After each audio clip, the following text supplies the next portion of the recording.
지금 전 세계가 발칵 뒤집혔습니다. 한국이 우릴 속였습니다. 핵잠수함 승인은 미끼였다고요. 승인 발표 48시간 뒤 태평양 심해에서 미국조차 해독하지 못한 정체불명의 신호가 포착됐습니다. 오작동이라 생각했지만 그 패턴은 마치 인공지능이 만든 듯 정교했죠. 미 정보기관이 추적에 나섰고 한국 남해 깊숙한 곳에서 충격적인 구조물을 발견했습니다. 엔진도 프로펠러도 없는 괴물 같은 실체. 하지만 더 놀라운 건 그 다음이었습니다.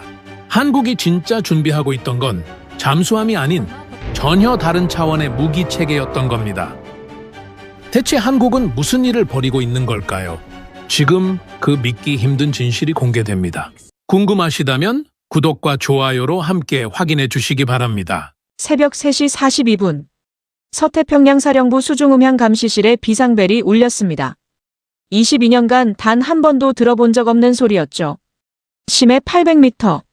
그 깊이에서 무언가가 움직이고 있었습니다. 박사님, 이건 미국 잠수함이 아닙니다. 러시아도 중국도 아닙니다. 그렇다면 대체 뭡니까?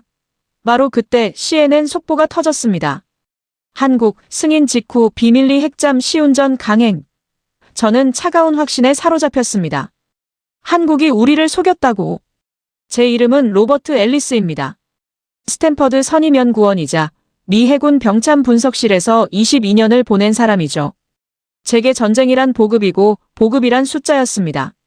저는 평생 하나의 진리 위에서 살아왔습니다. 미국이 세계의 바다를 지배한다는 그 흔들림 없는 전제 말입니다. 하지만 최근 몇 년간 저는 불길한 데이터들을 수없이 목격해왔습니다. 태평양 함대의 병참망이 조금씩 그러나 확실하게 무너지고 있었던 겁니다. 낡은 필라델피아 조선소에 30년 된 수리도크, 부품 하나 제때 공급되지 않는 보급선들. 우리는 전시의 기동이 멈추는 순간을 향해 달려가고 있었습니다. 그런데 48시간 전 워싱턴이 미친 결정을 내렸습니다. 한국의 핵잠수함 건조를 승인한 겁니다. 동맹국에게 미국의 심장을 내어주다니 이게 말이나 됩니까? 저는 즉각 반대 의견서를 제출했습니다. 이것은 동맹 관리가 아니라 동맹에게 목줄을 잡히는 꼴입니다. 워싱턴 DC의 공기는 차가웠고 의회는 대통령을 향해 맹비난을 쏟아내고 있었습니다. 저만 분노한 게 아니었죠. 미 해군 출신 상원 의원들은 청문회장에서 고함을 질러댔습니다. 대통령은 미국의 자존심을 팔아넘겼다. 저 역시 같은 생각이었습니다. 한국은 빠른 추격자일 뿐 표준을 만들 능력은 없다고 확신했으니까요. 그런데 승인 발표 직후 불과 48시간 만에 그 신호가 잡힌 겁니다. 미 서태평양 사령부의 수중음향 감시체계, 우리가 SOSUS라고 부르는 그 거대한 귀가 포착한 소리였습니다. 기존의 그 어떤 잠수함 스크류 소음과도 원자로 냉각수 소리와도 달랐습니다. 마치 심해 자체가 숨을 쉬는 듯한 그런 기괴한 저주파였죠. 당직 분석관이 제게 보낸 데이터 파일을 열어본 순간 저는 제 눈을 의심했습니다. 제 22년 경력의 음향 데이터베이스 어디에도 존재하지 않는 파형이었으니까요.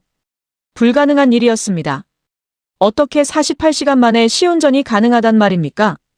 그 순간 제 휴대폰이 진동하기 시작했습니다. CNN 속보 알림이었죠. 한국 핵잠 승인 직후 비밀리 시운전 강행. 미국 기만 의혹. 일본 교도통신도 거의 동시에 같은 내용을 쏟아냈습니다. 한국의 독단적 행보, 동북아 안보 위협. 제 이메일함은 순식간에 폭주하기 시작했습니다. 국방부, 상무부, 심지어 백악관 안보보좌관실에서까지 연락이 쏟아졌습니다. 워싱턴은 말 그대로 발칵 뒤집힌 겁니다. 가장 먼저 움직인 건 일본이었습니다. 일본 경제산업성의 사카이 나오키 차관보가 긴급 기자회견을 열었습니다. 한국의 이번 행위는 심각한 안보 신뢰 위반입니다. 미일 동맹은 이 사태를 결코 가볍게 보지 않을 것입니다. 그의 목소리는 분노로 떨리고 있었고 일본 언론들은 마치 기다렸다는 듯 한국 때리기에 나섰습니다. 저는 그 장면을 보면서 묘한 기분이 들었습니다. 일본이 왜 이렇게 격렬하게 반응하는 겁니까? 단순히 절차 위반 때문일까요? 아니면 그들이 두려워하는 뭔가가 있는 겁니까? 하지만 저는 그런 의문을 품을 여유가 없었습니다. 제 휴대폰이 또 울렸으니까요. 이번엔 국방부 차관 직통 전화였습니다. 로버트, 당장 한국으로 가시오. 목소리는 차갑고 단호했습니다. 가서 그들이 뭘 숨기고 있는지 찾아내시오. 결함이든 기만이든 무엇이든 좋으니 증거를 가져오시오. 우리 의회가 지금 난리입니다. 이 사태를 수습하려면 명확한 팩트가 필요합니다. 저는 대답했습니다. 알겠습니다. 48시간 안에 출국하겠습니다. 차관이 말했습니다. 48시간이 아니라 24시간 안에 떠나시오. 군용 수송기를 배정했습니다. 저는 전화를 끊고 제 책상 서랍에서 낡은 방청색 수첩을 꺼냈습니다. 22년간 제 모든 현장 조사를 기록해온 수첩이었죠. 저는 만년필을 꺼내 첫 페이지에 한 줄을 적었습니다. 목표 한국의 기만 혹은 결함을 숫자로 증명할 것. 제 손은 떨리지 않았습니다. 저는 확신에 차 있었으니까요. 한국이 우리를 속였다고, 그들이 감당할 수 없는 일을 무모하게 벌였다고 말입니다. 검은 안경을 고쳤으며 저는 창밖을 바라봤습니다. 워싱턴의 겨울 하늘은 잿빛이었고 포토맥 강은 차갑게 흐르고 있었습니다. 저는 제 조국의 자존심을 지키기 위해, 그리고 한국의 오만을 숫자로 박살내기 위해 짐을 쌌습니다. 제 노트북에는 버지니아급 잠수함의 모든 설계 데이터가 들어있었고 제 머릿속에는 22년간 쌓아온 병참 분석의 모든 노하우가 들어있었습니다. 저는 준비가 되어 있었습니다. 한국이 어떤 속임수를 썼든 제가 반드시 찾아낼 겁니다. 그날 밤 앤드루스 공군기지에서 저는 C-17 군용 수송기에 올랐습니다.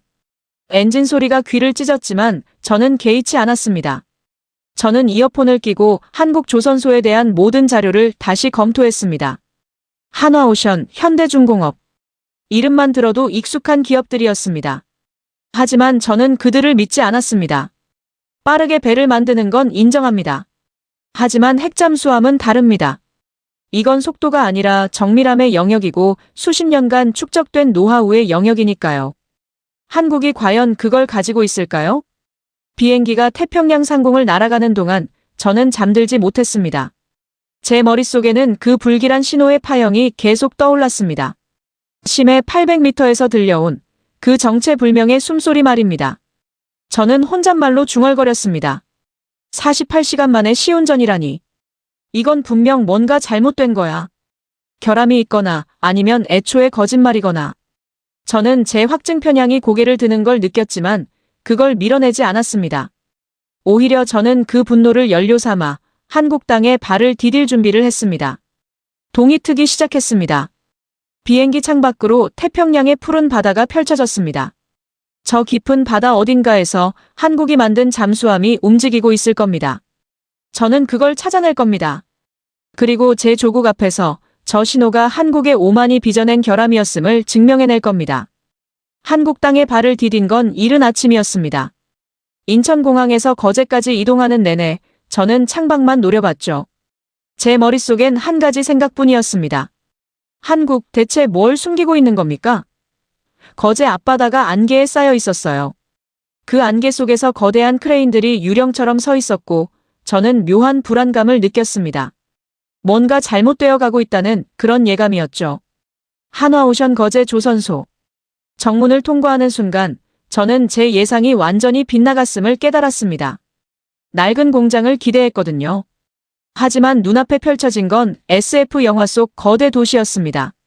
3,000톤급 골리앗 크레인이 하늘을 가르고 있었고 무인 운반차들이 레일 위를 미끄러지듯 움직이고 있었죠. 저는 본능적으로 귀마개를 찾았지만 놀랍게도 조용했습니다. 박사님, 환영합니다.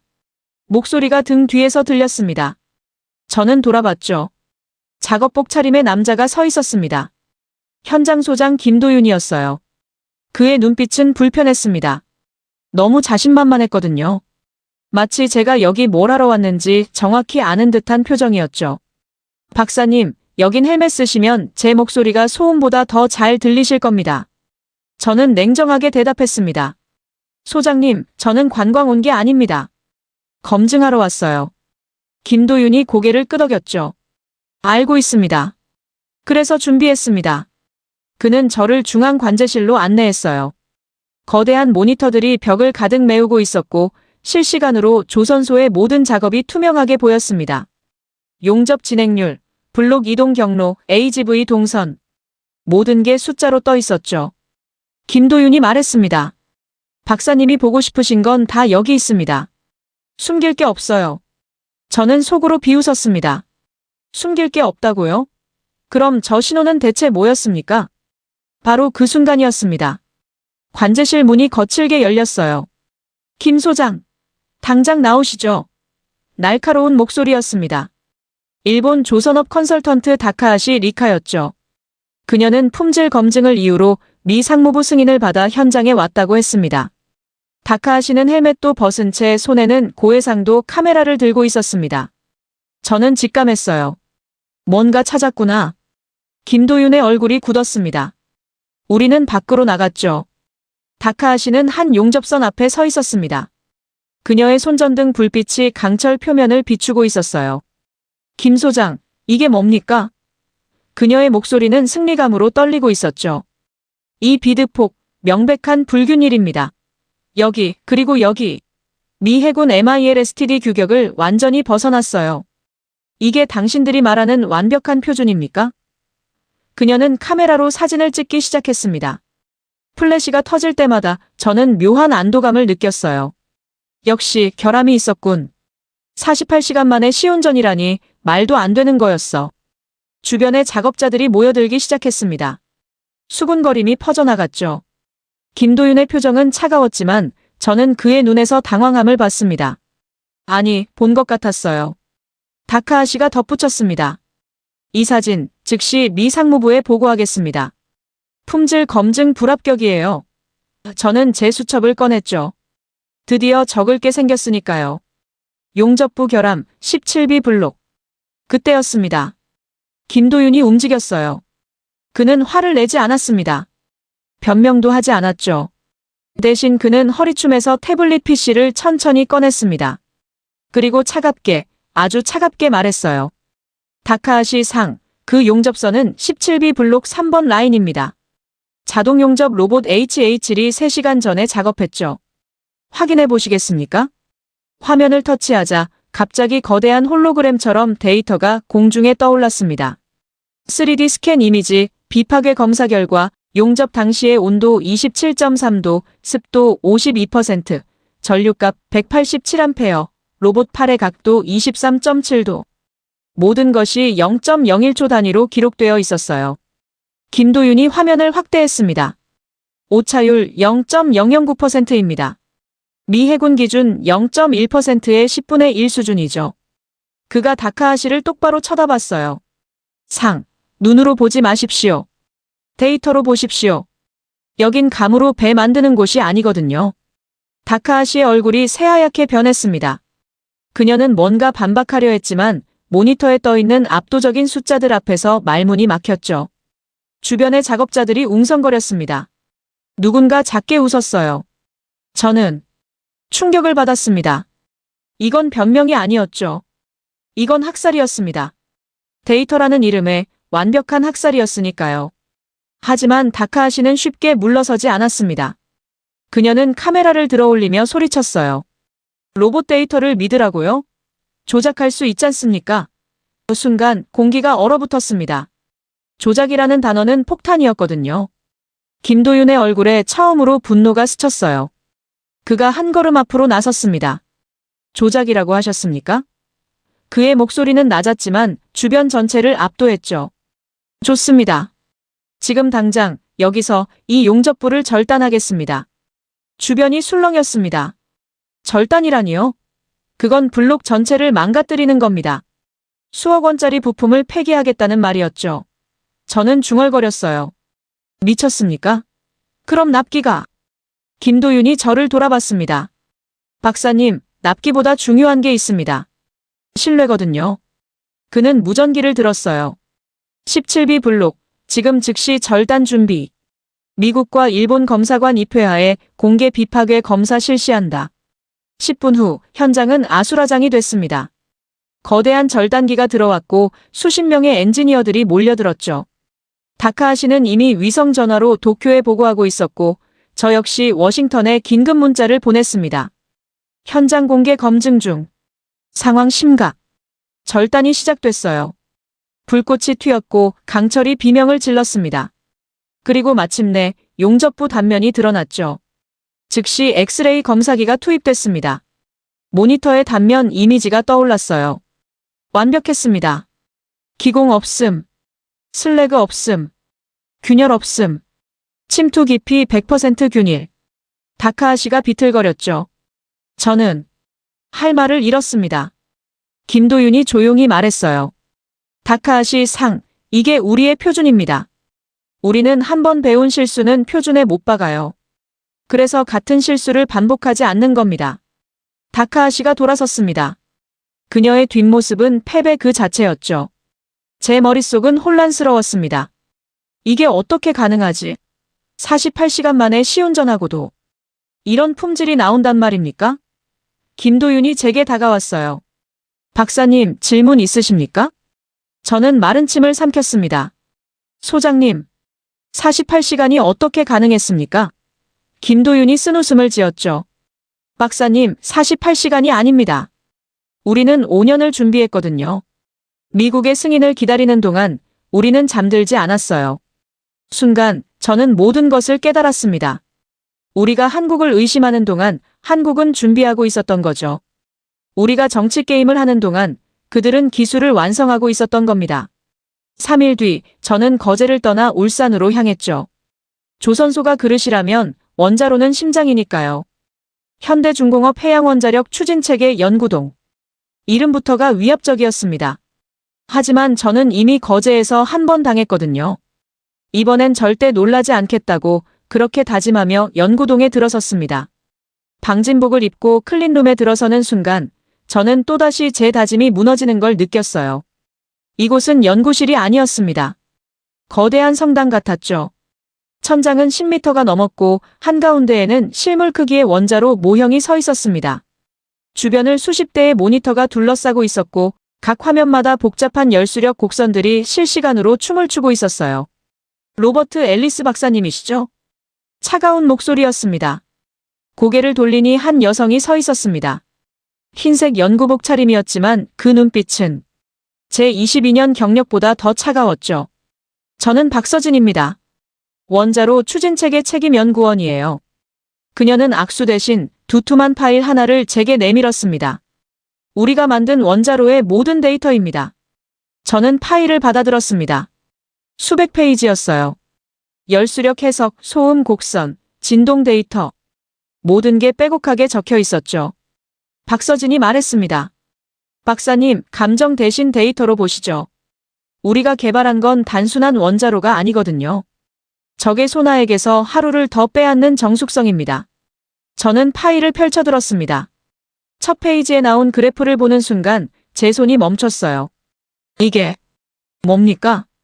박서진이 모니터를 가리켰습니다.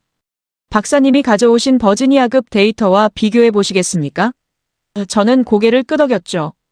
제 노트북에서 미 해군 최신의 잠수함의 소음 데이터를 꺼냈습니다. 극비 문서였지만 이 순간만큼은 공개할 수밖에 없었어요. 두 데이터가 같은 화면에 떴습니다. 저는 제 눈을 의심했습니다. 30%. 아니, 특정 주파수 대역에선 40% 가까이 낮은 수치였거든요. 진동과 소음이 버지니아급의 절반 수준이었습니다. 이건 불가능합니다. 제가 중얼거렸죠.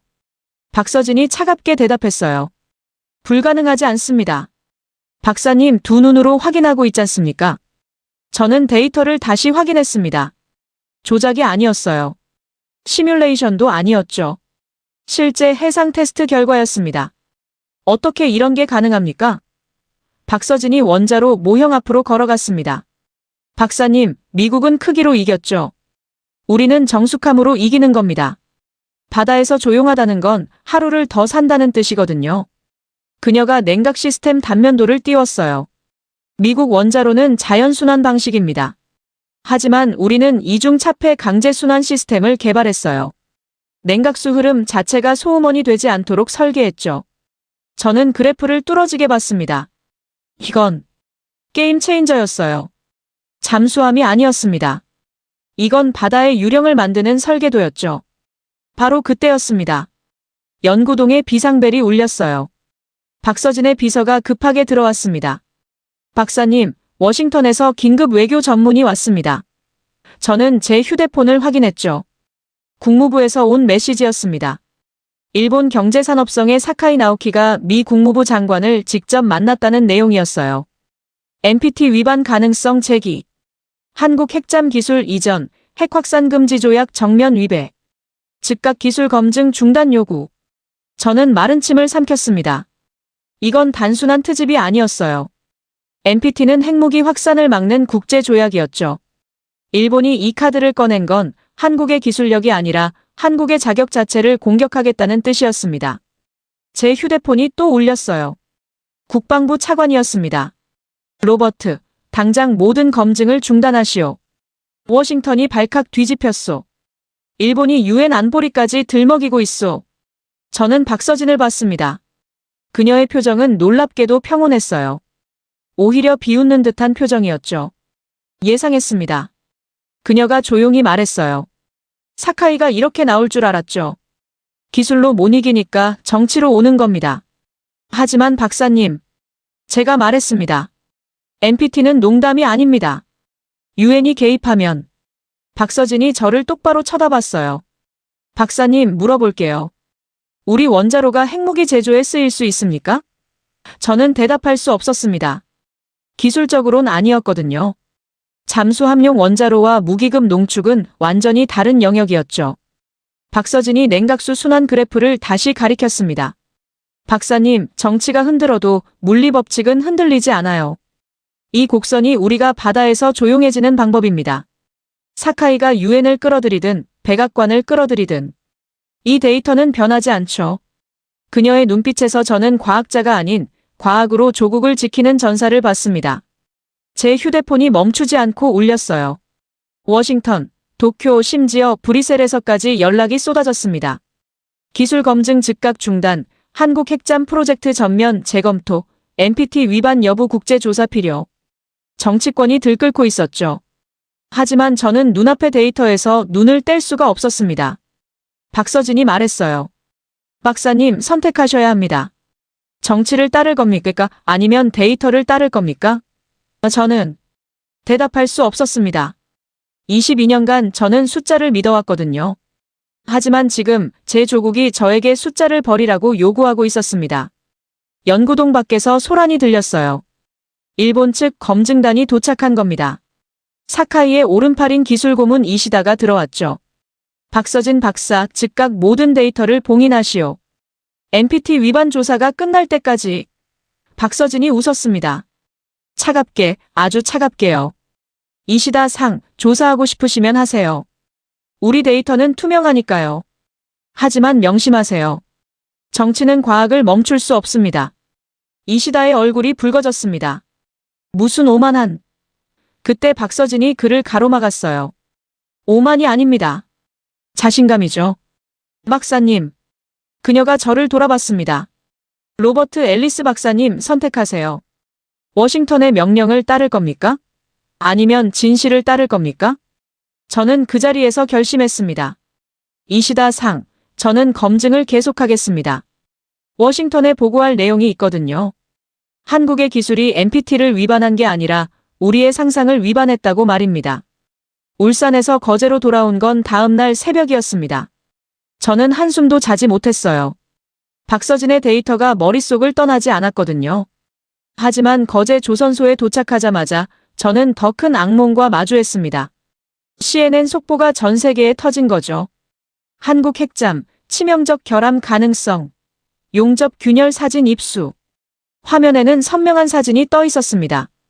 용접선의 균열처럼 보이는 검은 선들, 각도를 교묘하게 조작한 조명. 저는 즉시 알아챘어요. 이건 다카하시가 찍었던 그 용접부였죠. 하지만 뭔가 달랐습니다. 사진이 조작되어 있었거든요. 제 휴대폰이 폭발했습니다. 워싱턴에서 연락이 쏟아졌어요. 로버트, 대체 현장에서 뭐 하고 있는 겁니까? CNN이 미 상무부 차관의 목소리는 분노로 떨리고 있었죠. 즉각 조선소 안전감사를 실시하시오. 미 해군 검사관 3명을 추가로 보냈소. 청문회 소집됐소. 저는 관제실로 달려갔습니다. 김도윤이 수십 개의 모니터 앞에 서 있었어요. 그의 얼굴은 창백했지만 눈빛은 흔들리지 않았습니다. 박사님 보셨죠? 제가 고개를 끄덕였죠. 김도윤이 이를 악물었습니다.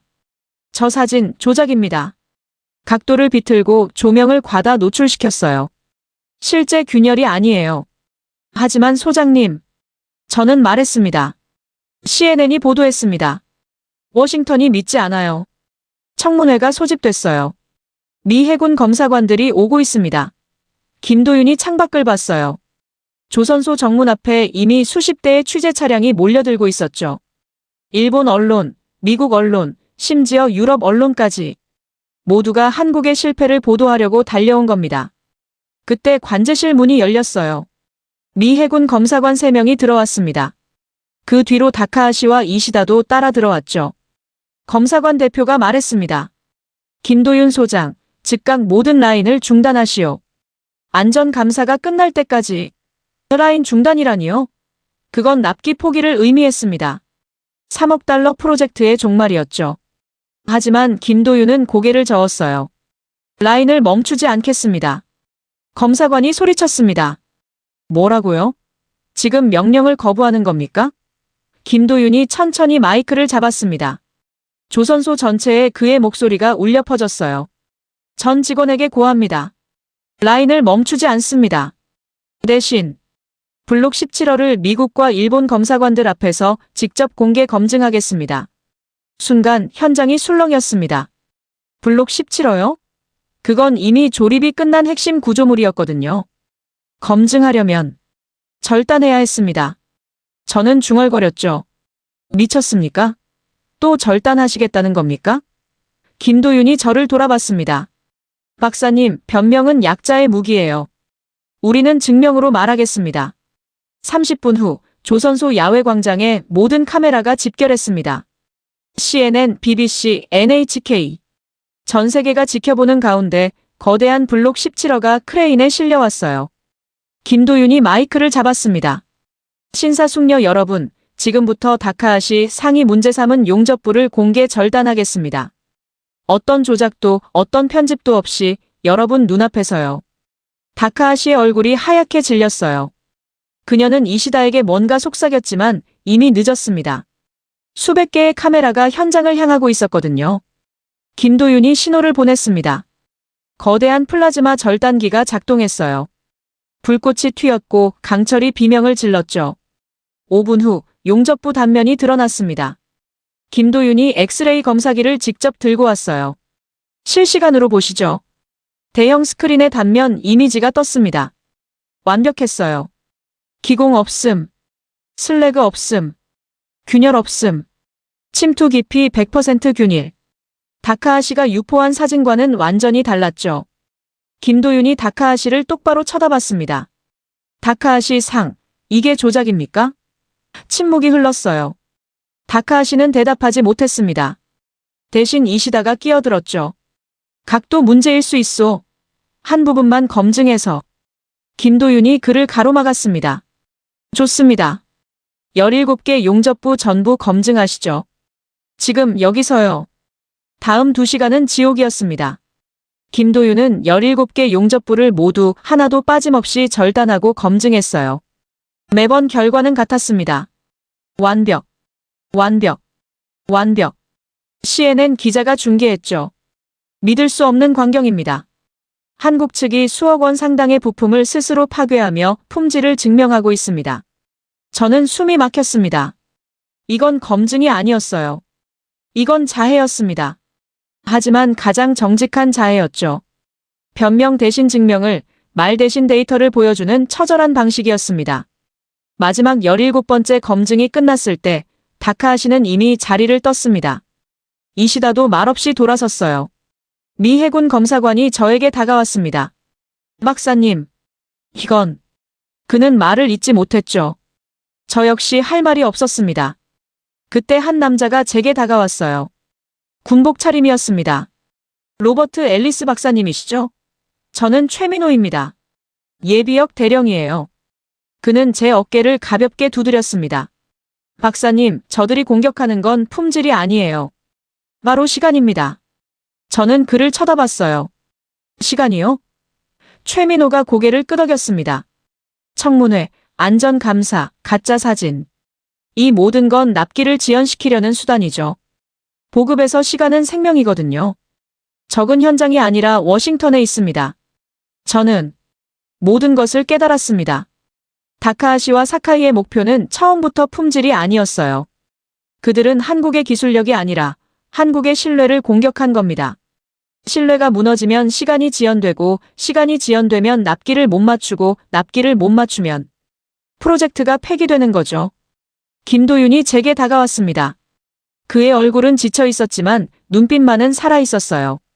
박사님, 우리가 한번 배운 실수는 표준에 못 박습니다. 같은 실수를 반복하지 않아요. 하지만 정치 공작은 그가 쓴웃음을 지었죠. 처음 배우는 실수네요. 그날 밤 CNN은 보도 방향을 180도 바꿨습니다. 한국 조선소, 전례 없는 투명성으로 품질 입증. 하지만 저는 알고 있었어요. 이 싸움은 끝나지 않았다는 것을요. 일본은 다음 카드를 준비하고 있을 겁니다. 공개 검증이 끝난 그날 밤, 저는 예상했어야 했습니다. 일본이 그냥 물러설 리 없다는 걸요. 다음 날 아침, 미 상무부에서 공식 통보가 날아왔습니다. 안전감사기간 연장. 추가 검증 완료 시까지 원자로 선체 결합 작업 보류. 보류라니요? 그건 사실상 프로젝트 중단이었습니다. 원자로는 울산에서 대기 중이었고 선체는 거제에서 완성되어 있었죠. 두 개가 만나야 할 디데이가 3일 앞으로 다가왔는데 워싱턴이 브레이크를 밟은 겁니다. 저는 국방부 차관에게 전화를 걸었어요. 차관님, 이건 말이 안 됩니다. 공개 검증으로 이미 증명했잖습니까? 하지만 차관의 대답은 차가웠습니다. 로버트, 정치를 모르는군요. 증명하는 것과 설득하는 건 다른 문제요. 의회가 난리예요. 일본 로비가 상원 의원들을 다 만나고 다니고 있어. 계약 파기 결의안까지 나왔다고. 전화가 끊겼습니다.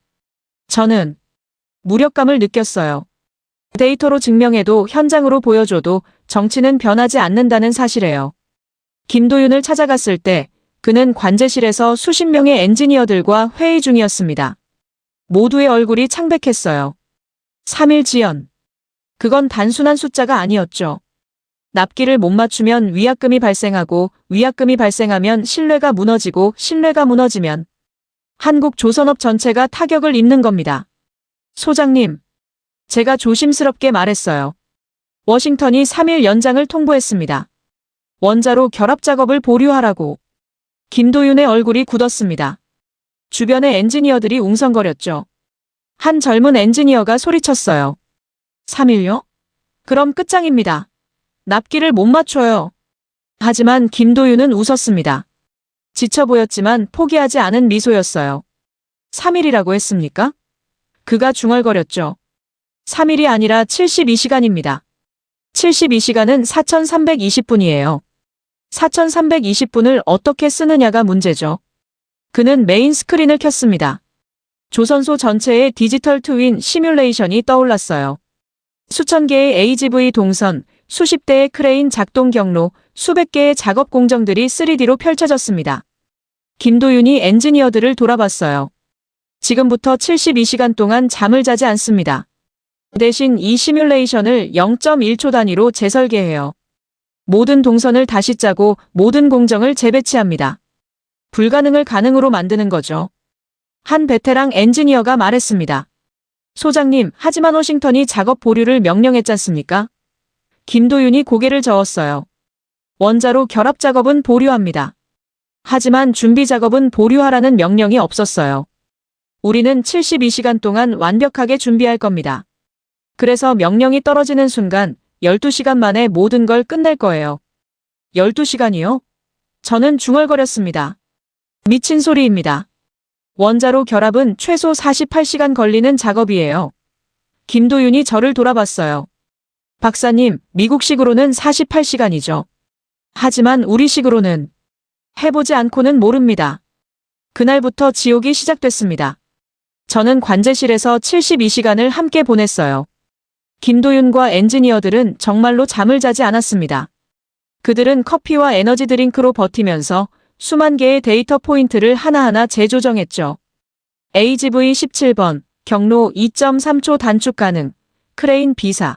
대기시간 1.7분. 제거, 용접팀 3조, 동선 15m 최적화. 0.1초를 아끼기 위한 전쟁이었습니다. 매 순간이 카운트다운이었어요. 저는 그 광경을 보면서 깨달았습니다. 이건 단순한 일정 관리가 아니었죠. 이건 전투였습니다. 시간이라는 적과의 처절한 싸움이었어요. 둘째 날 밤, 김도윤이 쓰러질 뻔했습니다. 그는 비틀거리며 의자에 앉았고 저는 그에게 물 한 잔을 건넸어요. 소장님, 쉬셔야 합니다. 이러다 정말. 김도윤이 고개를 저었습니다. 박사님, 필라델피아 조선소는 왜 무너졌는지 아십니까? 저는 대답할 수 없었어요. 평시의 여유 때문입니다. 김도윤이 말했죠. 전시엔 납기가 곧 생명이에요. 보급선이 하루 늦으면 함대가 굶주립니다. 우리는 평시를 전시처럼 준비해요. 그래서 진짜 전시가 와도 흔들리지 않는 겁니다. 그의 눈빛은 흔들림이 없었습니다. 셋째 날 새벽 마침내 시뮬레이션이 완성됐습니다. 김도윤이 엔터키를 눌렀어요. 화면에 최종 결과가 떴습니다. 예상 작업시간 11시간 47분. 관제실이 환호성으로 들끓었죠. 불가능한 숫자였습니다. 48시간 작업을 12시간 안으로 압축한 거예요. 바로 그 순간 제 휴대폰이 울렸습니다. 워싱턴이었어요. 로버트, 작업 재개 승인 떨어졌소. 일본이 물러섰소. 하지만 조건이 있소. 남은 납기는 그대로요. 3일 지연된 채로 시작해야 한다는 겁니다. 저는 김도윤을 봤습니다. 그가 웃고 있었어요. 박사님, 워싱턴에 전하세요. 우리는 준비됐다고요. 그는 무전기를 들었습니다. 전 직원에게 고합니다. 울산에서 원자로 출발합니다. 거제 도착 예정 시각 4시간 후. 디데이가 시작됩니다. 4시간 후 박서진의 원자로가 특수운반선에 실려 거제 앞바다에 도착했습니다. 저는 부두에서 그 광경을 봤어요. 거대한 강철 심장이 천천히 육지로 옮겨지고 있었습니다. 박서진이 제 옆에 섰어요. 박사님, 보시게 될 겁니다. 정치가 시간을 훔쳐가도 기술은 시간을 되찾는다는 걸요. 원자로가 조선소에 도착한 순간 김도윤의 디지털 트윈이 작동했습니다. 마치 거대한 오케스트라처럼 수십 대의 크레인이 일제히 움직이기 시작했어요. AGV들이 정확한 동선으로 자재를 나르고 용접팀들이 1초의 오차도 없이 제자리에 배치됐죠. 저는 넋을 잃고 바라봤습니다. 이건 예술이었어요. 기계의 춤이었고 정밀함의 교향곡이었습니다. 시간이 흐를수록 원자로와 선체가 가까워졌어요. 10m, 5m, 1m. 11시간 42분 후 마침내 두 개의 거대한 강철 덩어리가 만났습니다. 완벽한 결합이었어요. 오차 0.00mm. 최민호 대령이 제 어깨를 두드렸습니다. 박사님, 보셨죠? 저것이 정보전을 이기는 방법입니다. 말이 아니라 톤으로 이기는 거예요. 저는 제 수첩을 꺼냈습니다. 떨리는 손으로 적었어요. 납기는 명예가 아니다. 전략이고 무기다. 일본은 정치로 시간을 훔쳤지만 한국은 기술로 시간을 지배했다. 미 해군조차 포기한 속도를 한국이 다시 세우고 있다. 그날 밤 CNN은 보도했습니다. 한국 조선소 불가능한 납기 달성. 3일 지연을 12시간 만에 만회. 하지만 저는 알고 있었어요. 이건 기적이 아니라 72시간의 처절한 준비였다는 것을요. 모든 것이 완벽했습니다. 선체도 완성됐고 원자로도 결합됐어요. 하지만 마지막 관문이 남아 있었죠. 바로 해결료였습니다. 연료 없는 원자로는 심장 없는 몸과 같았거든요. 그런데 워싱턴에서 최악의 소식이 날아왔습니다. 해결료 공급 승인 보류. 일본 경제산업성의 사카이 나오키가 마지막 카드를 꺼내든 겁니다. 그는 미 상무부 장관과의 독대를 요청했고 단 1시간의 면담으로 모든 걸 뒤집어 놓았어요. 저는 긴급 소환 명령을 받았습니다. 로버트, 당장 워싱턴으로 복귀하시오. 비공개 청문회가 열립니다. 제가 거제를 떠나는 날 김도윤이 부두까지 나왔어요. 박사님, 거기서 진실을 말씀해 주십시오. 저는 대답할 수 없었습니다. 진실을 말하면 제 조국을 배신하는 것 같았거든요. 워싱턴에 도착한 건 이틀 후였습니다. 청문회장은 상무부 지하 회의실이었어요. 비공개 회의였죠. 참석자는 상무부 장관, 국방부 차관, 국무부 동아시아 담당, 그리고 일본 로비스트들이었습니다. 사카이 나오키가 저를 보며 미소를 지었어요. 승리를 확신한 미소였죠. 회의가 시작됐습니다. 사카이가 일어섰어요. 신사숙녀 여러분, 저는 오늘 한 가지만 말씀드리겠습니다. 한국에게 해결료를 주는 것은 동북아의 판도라 상자를 여는 겁니다. 그의 목소리는 차분했지만 모든 단어에 독이 스며 있었죠. 한국이 핵잠수함을 갖게 되면 북한은 어떻게 반응하겠습니까? 중국은요? 이건 기술 이전이 아닙니다. 핵 도미노의 시작이에요. 상무부 장관이 고개를 끄덕였습니다. 국방부 차관도 심각한 표정이었어요. 사카이가 계속했습니다. 미국은 동맹을 지켜야 하지만 동시에 지역 안정도 책임져야 합니다. 한국의 핵잠은 그 균형을 깨뜨리는 겁니다. 그는 자리에 앉았죠. 완벽한 연설이었습니다. 장관이 저를 봤습니다. 앨리스 박사 현장에서 본 결함들을 보고하시죠. 주변의 시선이 저에게 집중됐어요. 사카이가 저를 바라봤습니다. 그의 눈빛이 말하고 있었죠. 넌 미국인이잖아. 조국을 배신할 순 없을 거야. 저는 단상에 섰습니다. 검은 안경을 고쳐 쓰고 낡은 방청색 수첩을 펼쳐들었어요. 제 손이 떨리고 있었습니다. 22년 경력이 이 순간을 위해 있었던 것 같았죠. 저는 사카이가 아니라 저를 불신에 찬 눈으로 바라보는 미 해군 장성들을 향해 말했습니다. 결함을 찾으러 갔습니다. 제 목소리가 회의실에 울려 퍼졌어요. 하지만 저는 결함 대신 표준을 봤습니다. 저는 노트북을 열었습니다. 박서진의 소음 곡선, 김도윤의 실시간 공정 데이터를 스크린에 띄웠죠. 이것은 한국만의 잠수함이 아닙니다. 이것은 필라델피아에서 30개월 걸릴 일을 18개월 만에 40% 더 조용하게 0.01%의 오차도 없이 만드는 태평양 함대의 유일한 대안입니다. 장내가 술렁거렸습니다. 사카이의 얼굴이 굳어졌어요. 하지만 저는 멈추지 않았습니다. 장관님, 제가 현장에서 본 건 기만이 아니었습니다. 준비였어요. 한국은 우리가 정치 게임을 하는 동안 5년을 준비했거든요. 그들은 우리 승인을 기다리며 잠들지 않았습니다.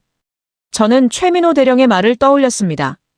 여러분은 지금 정치가 과학을 흔들도록 방치하고 계십니다. 하지만 기억하십시오. 보급선이 끊기면 함대는 고철이에요. 일본의 로비가 우리 함대를 지켜줍니까? 아니요. 제 목소리가 높아졌습니다. 저 거제 조선소의 납기가 우리 함대를 지키는 겁니다. 사카이가 벌떡 일어섰어요. 박사님은 정치를 모르십니다. 이건 기술 문제가 아니에요. 저는 그를 똑바로 쳐다봤습니다. 사카이-상, 정치는 제가 모를 수 있습니다. 하지만 숫자는 제가 22년간 봐왔어요. 그리고 숫자는 거짓말하지 않습니다. 저는 마지막 슬라이드를 띄웠습니다. 72시간의 재설계, 11시간 47분의 원자로 결합, 0.00mm의 오차. 모든 데이터가 화면을 가득 채웠어요. 이건 한국에게 기술을 주는 게 아닙니다. 우리가 그들의 속도에 구원받는 겁니다. 필라델피아는 무너지고 있습니다. 우리 조선소는 30년 된 장비로 버티고 있죠. 하지만 한국은 미래를 만들고 있습니다. 저는 수첩을 들어 올렸습니다. 이 수첩에 저는 처음에 이렇게 적었습니다. 한국의 기만을 증명할 것. 하지만 지금 저는 마지막 페이지를 펼쳤어요. 지금은 이렇게 적혀 있습니다. 우리는 한국에게 배워야 한다. 침묵이 흘렀습니다. 긴, 무거운 침묵이었어요. 국방부 차관이 먼저 입을 열었습니다. 박사님 말씀대로라면 우리가 한국 없이 태평양을 지킬 수 있습니까? 저는 고개를 저었죠. 없습니다. 현재 우리 병참 능력으로는 불가능해요.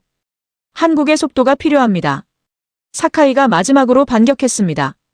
그럼 지역 안정은 어떻게 하시겠습니까? 저는 그를 봤어요. 사카이-상, 안정은 균형에서 오는 게 아닙니다. 힘에서 오는 거죠. 한국이 강해지면 동맹이 강해지는 겁니다. 그게 진짜 안정이에요. 회의는 3시간 더 계속됐습니다. 하지만 결론은 정해져 있었어요. 장관이 최종 발표를 했습니다. 해결료 공급을 승인합니다. 단, 미국 감독관 상주 조건으로요. 사카이의 얼굴이 새하얗게 질렸습니다. 그는 말없이 자리를 떠났죠. 회의가 끝나고 차관이 제게 다가왔습니다. 로버트, 자네 오늘 큰일 했네. 조국을 배신했다고 생각하는 사람도 있을 거야. 저는 고개를 저었어요. 아닙니다. 저는 조국을 지켰습니다. 진실로요. 그날 밤 저는 거제의 김도윤에게 문자를 보냈습니다. 연료 승인됐습니다. 계속하십시오. 답장은 즉시 왔어요. 감사합니다, 박사님. 우리가 증명하겠습니다. 저는 창밖을 봤습니다. 워싱턴의 야경이 반짝이고 있었어요. 하지만 제 머릿속엔 거제 바다가 떠올랐습니다. 저 바다 어딘가에서 한국이 만든 심장이 곧 뛰기 시작할 겁니다. 그리고 저는 그 심장을 지킨 사람이 됐죠. 해결료가 공급됐습니다. 그리고 마침내 대한민국 최초의 핵잠수함 SSN-001이 완성됐어요.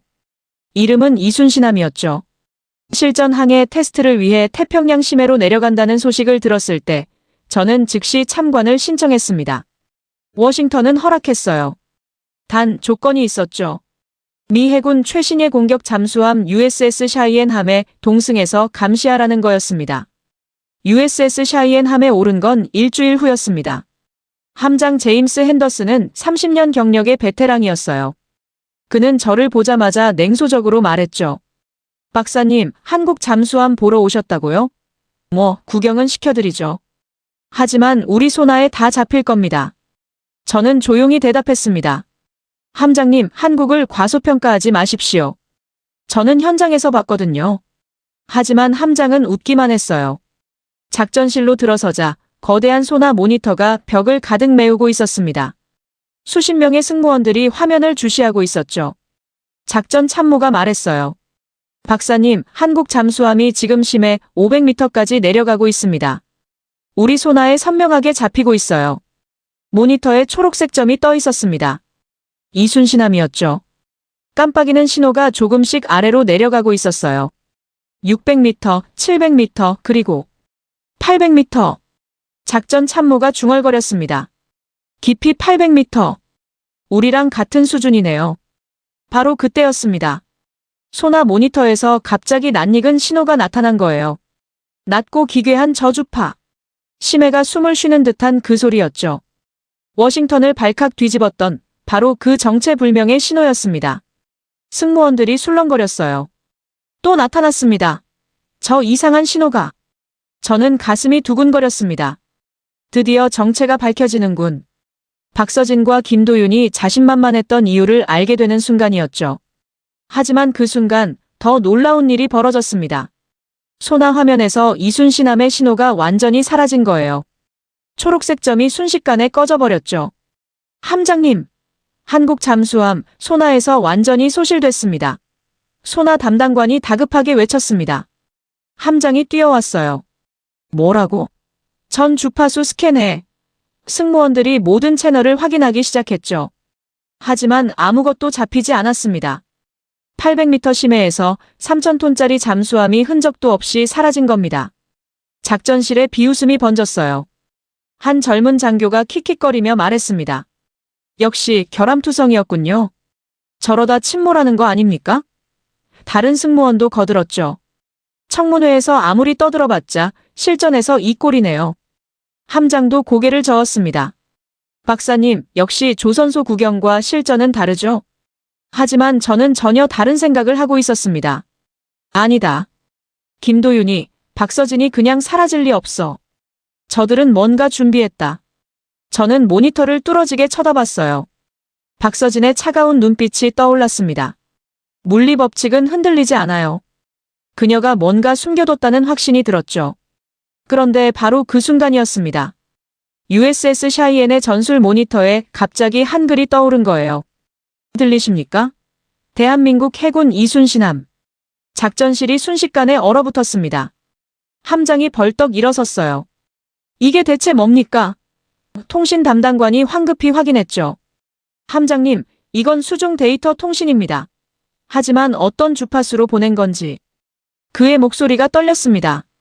우리 소나에 전혀 안 잡혀요. 저는 숨이 멎는 줄 알았습니다. 저게 그거였어. 모든 퍼즐이 맞춰졌어요. 워싱턴을 혼란에 빠뜨렸던 그 신호, 우리가 결함이라고 착각했던 그 소리는 통신 신호였던 겁니다. 이건 불가능한 기술입니다. 제가 떨리는 목소리로 말했어요. 함장이 저를 쳐다봤죠. 박사님, 무슨 소리입니까? 저는 모니터를 가리켰습니다.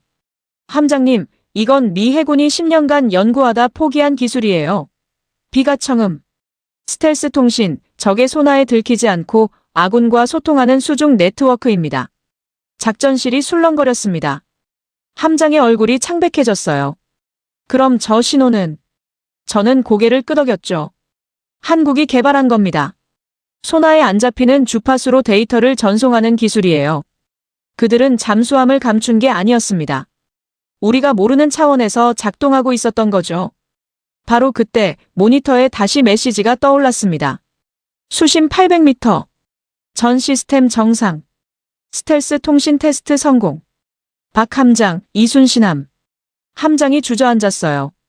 800m 깊이에서 실시간 통신이 가능하다고. 아까 비웃던 장교들의 얼굴이 새하얗게 질렸죠. 한 베테랑 소나 담당관이 떨리는 목소리로 말했습니다. 함장님, 이건 게임 체인저입니다. 적에게 들키지 않고 함대 전체가 소통할 수 있다면 해전의 규칙 자체가 바뀌는 겁니다. 저는 소름이 돋았습니다. 우리는 한국이 핵무기를 만들까봐 두려워했어요. 사카이는 NPT를 들먹이며 위협했죠. 하지만 한국은 무기가 아니라 네트워크를 만든 겁니다. 적을 공격하는 게 아니라 아군을 지키는 기술이었어요. 바다 전체를 하나의 신경망으로 연결하는 전쟁이 아닌 평화를 위한 혁명이었죠. 함장이 제게 물었습니다. 박사님, 우리는 이 기술을 가지고 있습니까? 저는 쓴웃음을 지었어요. 없습니다. DARPA가 2015년에 시작했다가 2020년에 포기했죠. 기술적으로 불가능하다는 결론이었거든요. 함장이 중얼거렸습니다. 하지만 한국은 해냈군요. 소나 화면에 다시 이순신함이 나타났습니다. 이번엔 선명하게요. 그들은 스스로 모습을 드러낸 겁니다. 마치 말하는 것 같았어요. 우리가 보이는 건 우리가 원해서입니다. 숨으려면 언제든 숨을 수 있지만 동맹에겐 투명하겠습니다. 함장이 무전기를 천천히 들었습니다. 이순신함, 이쪽은 USS 샤이엔입니다. 메시지 수신 확인했습니다. 그의 목소리는 떨리고 있었어요. 30년 경력의 베테랑이 처음 느끼는 경외감이었죠. 축하합니다. 그리고 경의를 표합니다. 작전실이 조용해졌습니다. 비웃음은 사라졌어요. 대신 침묵과 존중이 자리 잡았죠. 저는 창밖을 봤습니다. 태평양의 푸른 바다가 펼쳐져 있었어요. 저 깊은 곳 어딘가에서 한국이 만든 유령이 조용히 숨을 쉬고 있었습니다. 아니, 유령이 아니었어요. 미래였죠. 저는 깨달았습니다. 제가 거제와 울산에서 본 건 단순한 조선소가 아니었어요. 그것은 역사가 만들어지는 현장이었습니다. 그리고 저는 그 역사의 증인이 됐습니다. USS 샤이엔 함장의 보고서가 워싱턴에 도착한 건 그날 밤이었습니다. 펜타곤이 발칵 뒤집혔어요. 한국 스텔스 통신 시스템 실전 성공. 국방부 장관이 즉각 긴급회의를 소집했고 해군 참모총장은 한국과의 기술 공유 협정을 검토하기 시작했죠. CNN이 특보를 내보냈습니다. 한국, 병참의 미래를 설계하다 앨리스 박사 보고서 전문 공개. 저는 스탠퍼드 연구실로 돌아왔습니다. 22년을 보낸 이곳이 낯설게 느껴졌어요. 책상 위엔 먼지가 쌓여 있었고 오래된 데이터들이 그대로 있었죠. 하지만 제 눈에는 더 이상 그게 보이지 않았습니다. 거제의 골리앗 크레인이, 울산의 원자로가, 태평양 심해의 이순신함이 떠올랐거든요. 제 휴대폰에 메시지가 쏟아졌습니다. 김도윤 소장에게서 왔어요. 박사님, 미 해군과 공동훈련 확정됐습니다. 감사합니다. 박서진 박사도 연락을 보냈죠. 데이터가 승리했습니다. 물리 법칙을 믿어주셔서 감사해요. 최민호 대령도 한 줄을 보냈습니다. 박사님이 진실의 편에 서주셔서 영광이었습니다. 저는 눈물이 날 것 같았습니다. 제가 뭘 했다고요? 저는 그저 데이터를 본 것뿐이에요. 숫자가 말하는 진실을 전달했을 뿐이죠. 며칠 후 도쿄발 뉴스가 터졌습니다. 일본 경제산업성의 사카이 나오키가 모든 직위에서 물러났어요. 다카하시 리카도 컨설턴트 자격이 박탈됐죠. 일본 언론들은 자성의 목소리를 내기 시작했습니다. 정치 로비가 아니라 한국의 현장을 배워야 한다. 기술 경쟁에서 뒤처진 건 한국이 아니라 우리였다. 저는 쓴웃음을 지었어요. 늦었지만 그들도 깨달은 거죠. 저는 연구실 책상 앞에 앉았습니다. 22년 경력의 마지막 보고서를 쓸 시간이었어요. 낡은 방청색 수첩을 펼쳤습니다. 첫 페이지엔 여전히 그 문장이 있었죠. 목표 한국의 기만을 증명할 것. 저는 만년필을 들었습니다. 그리고 마지막 페이지에 제 모든 것을 담아 적기 시작했어요. 나는 결함을 찾으러 갔습니다. 하지만 완벽을 봤어요. 그들은 숫자를 넘어선 신념을 보여줬죠. 김도윤의 표준, 박서진의 물리법칙, 최민호의 시간. 속도, 정밀, 안전. 저는 이 세 가지를 동시에 이루는 곳을 한국에서 처음 봤습니다. 손이 떨렸습니다. 하지만 멈출 수 없었어요. 그들은 바다의 규칙을 새로 쓰는 병참 강국입니다. 필라델피아가 무너지는 동안 거제는 미래를 건조하고 있었죠. 우리가 정치 게임을 하는 동안 그들은 역사를 만들고 있었습니다. 저는 창밖을 봤습니다. 스탠퍼드 캠퍼스의 야자수들이 바람에 흔들리고 있었어요. 하지만 제 눈엔 거제 바다가 보였습니다. 안개 속의 크레인들, 밤새 불이 꺼지지 않는 조선소, 72시간을 잠들지 않은 엔지니어들의 눈빛이 떠올랐죠. 동맹은 계약이 아니었습니다. 저는 계속 적었어요. 존경의 또 다른 이름이었죠. 우리는 한국에게 기술을 준 게 아니에요. 우리가 그들의 속도에 구원받은 겁니다. 22년간 저는 미국이 바다를 지배한다고 믿었습니다. 하지만 이제 한국이 바다의 미래를 설계하고 있다는 걸 압니다. 마지막 문장을 쓸 차례였습니다. 저는 깊게 숨을 들이쉬었어요. 그리고 적었습니다. 나는 오늘 내 조국의 자만이 아니라 묵묵히 자신의 자리에서 미래를 건조해낸 대한민국의 이름 없는 기술자들에게 내 모든 경력을 담아 경례합니다. 만년필을 내려놓았습니다. 끝이었어요. 22년 경력의 마지막 보고서가 완성된 겁니다. 저는 수첩을 덮었죠. 그리고 책상 서랍 깊숙이 넣었습니다. 더 이상 필요 없었거든요. 제가 찾던 모든 답은 이미 한국에서 찾았으니까요. 다음 날, 제 보고서는 미 의회에 제출됐습니다. 한 달 후, 미 해군은 한국과 태평양 해양 네트워크 구축 협정을 체결했어요. 한국의 스텔스 통신 시스템이 미 해군 전체에 도입되기 시작한 겁니다. 동맹은 새로운 차원으로 진화했죠. 저는 한국 방향을 향해 섰습니다. 저 깊은 곳 어딘가에서 이순신함이 조용히 임무를 수행하고 있을 거예요. 그리고 저는 그 배를 만든 사람들의 이름을 기억할 겁니다. 한국은 빠른 추격자가 아니었습니다. 새로운 표준을 만드는 선구자였죠. 저는 그 진실에 오늘도 경례합니다. 여러분, 오늘 이야기 어떠셨습니까? 미국 전문가의 눈으로 본 대한민국 조선 기술의 저력. 의심으로 시작했지만 결국 경외와 존경으로 끝난 한 과학자의 여정이었죠. 정치가 흔들어도 데이터는 거짓말하지 않는다는 것, 그리고 묵묵히 자기 자리에서 최선을 다하는 우리 기술자들의 땀과 신념이 결국 세계를 인정받게 만든다는 사실을 보여드렸습니다. 오늘 이야기가 가슴 뭉클하셨다면 좋아요 버튼으로 응원해주세요. 그리고 댓글로 여러분의 생각을 나눠주시면 정말 감사하겠습니다. 다음에도 우리의 자긍심을 높여줄 또 다른 이야기를 준비하겠습니다. 여러분, 항상 건강하시고 행복하세요. 감동방송 TV였습니다.